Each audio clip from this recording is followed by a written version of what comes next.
சரி, NCERT question number 10. என்ன சொல்லிக்கிறோமா? 50 பைசா coin வந்து எவ்வளோ இருக்குங்கிறாங்க? 100ன்றாங்க. கரெக்ட்டுங்களா?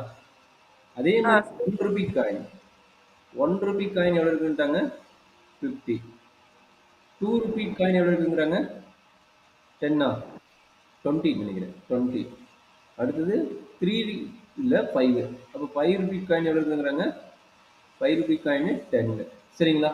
அப்போ இதை ஃபர்ஸ்ட் கவுண்ட் பண்ணுங்க. எவ்வளோ வரும்னு கவுண்ட் பண்ணுங்க. 180யா?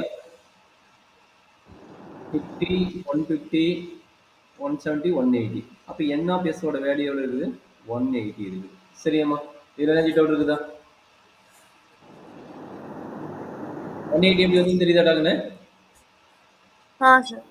சரி, இப்போ 50 ருபீஸ் காயினுக்கான உண்டான பாசிபிள் என்னங்கிறாங்க? 50 ருபீஸ்க்கு உண்டான காயின்ஸ்க்கு உண்டான பாசிபிள் எவ்வளோ இருக்குது? 100 இருக்குதா? அப்ப n ஆஃப் 50 ருபீஸ் காயின் வந்து 100. அப்போ ப்ராபபிலிட்டி ஆஃப் 50 ருபீஸ் காயின் வந்து எவ்வளோ? 50 பைசா காயின் வந்து எவ்வளோ கிடைக்கும்? 100 பை 180. அப்போ எவ்வளோ கிடைக்குது? இதுவும் கட் ஆயிடும். அப்போ இது வந்து 5 9. அப்போ 5/9. சரியாம்மா? ஆ சார். அப்போ will not be the 5 rupee காயின்ங்கிறான். will not be the 5 rupee coin என்னது? நல்லா பார்த்துங்க. 5 rupee காயின் எவ்வளோ இருக்குது? 10 இருக்குது. அப்போ 10 தேவை கிடையாதுங்கிறான். will not be the 5 rupee coin. அப்போ என்னாச்சு? 180 minus 10 equal to 170யா? அப்போ not a 5 rupee coin. not a 5 rupee coin எவ்வளோ கிடைக்கும்?